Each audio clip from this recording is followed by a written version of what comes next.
ವೀಕ್ಷಕರೇ, public times Karnataka ನ್ಯೂಸ್ಗೆ ಸ್ವಾಗತ. ನಾನು ಶ್ವೇತಾ ಜಿಎನ್ ಆಚಾರ್ಯ. ಉಡುಪಿ ಪೊಲೀಸರಿಂದ ಭರ್ಜರಿ ಬೇಟೆ. ಲಾರಿಯಲ್ಲಿ ಸಾಗಿಸುತ್ತಿದ್ದ ಲಕ್ಷಾಂತರ ರೂಪಾಯಿ ಗಾಂಜಾ ಪತ್ತೆ ಹಚ್ಚಿದ ಪೊಲೀಸರು. ಪ್ರಾಥಮಿಕ ತನಿಖೆ ಆರಂಭಿಸಿದ ಉಡುಪಿ ಪೊಲೀಸರು 65 ಕೆಜಿಯಷ್ಟು ಅಕ್ರಮ ಗಾಂಜಾ ವಶಪಡಿಸಿಕೊಂಡಿದ್ದಾರೆ. ಇದು ಉಡುಪಿ ಹಾಗೂ ಮಂಗಳೂರು ಕರಾವಳಿ ಭಾಗಕ್ಕೆಂದೇ ತರಿಸಲಾಗಿದೆ ಮತ್ತು ಅಕ್ರಮ ಗಾಂಜಾ ಆಂಧ್ರಪ್ರದೇಶ ಮತ್ತು ಒರಿಸ್ಸಾ ಬಾರ್ಡರ್ ಮೂಲದಿಂದ ಬಂದಿದೆ ಎಂದು ಹೇಳಲಾಗುತ್ತಿದೆ. ಈ ಪ್ರಕರಣಕ್ಕೆ ಸಂಬಂಧಿಸಿದಂತೆ ಉಡುಪಿ ಪೊಲೀಸರು 2 ಆರೋಪಿಗಳನ್ನು ಈಗಾಗಲೇ ವಶಪಡಿಸಿಕೊಂಡಿದ್ದು, 38 ವರ್ಷದ ಗಣೇಶ್ ಹುಣಸೂರು ಮತ್ತು 43 ವರ್ಷದ ಗೋಪಾಲ್ ರೆಡ್ಡಿ ಆಂಧ್ರಪ್ರದೇಶ ಬಂಧಿತ ಆರೋಪಿಗಳಾಗಿದ್ದಾರೆ.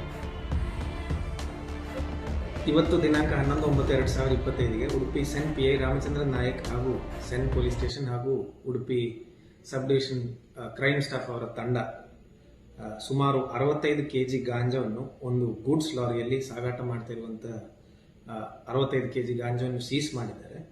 ಇದು ಉಡುಪಿ ಹಾಗೂ ಮಂಗಳೂರು ಹಾಗೂ ಕರಾವಳಿ ಪ್ರದೇಶಕ್ಕೋಸ್ಕರ ಸಪ್ಲೈ ಮಾಡಿರುವಂತಹ ಡ್ರಗ್ಸ್ ಅಂತ ನಮಗೆ ತಿಳಿದು ಬಂದಿದೆ. ಪ್ರಾಥಮಿಕವಾಗಿ ನಮಗೆ ತಿಳಿದು ಬಂದಿರುವ ಮಾಹಿತಿ ಏನಂದ್ರೆ, ಇದು ಆಂಧ್ರ ಪ್ರದೇಶ ಒಡಿಶಾ ಬಾರ್ಡರ್ ಕಡೆಯಿಂದ ಟ್ರಾನ್ಸ್ಪೋರ್ಟೇಷನ್ ಆಗಿದೆ ಅಂತ ನಮಗೆ ತಿಳಿದು ಬಂದಿರುವ ಮಾಹಿತಿ.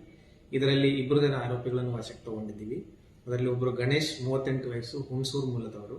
ಇನ್ನೊಬ್ಬರು ಗೋಪಾಲ್ ರೆಡ್ಡಿ 43 ವಯಸ್ಸು, ಆಂಧ್ರ ಪ್ರದೇಶ ಅನಂತಪುರ ಮೂಲದವರು. ಇದರಲ್ಲಿ ಇನ್ನೂ ಕೆಲವರು ಭಾಗಿಯಾಗಿದ್ದಾರೆ. ಅವರನ್ನು ಮತ್ತೆ ತನಿಖೆ ಮಾಡಿ ಅವರನ್ನು ಪತ್ತೆ ಮಾಡಿ ಅವರನ್ನು ಸಹ ತನಿಖೆಯಲ್ಲಿ ಒಳಪಡಿಸಲಾಗುತ್ತದೆ.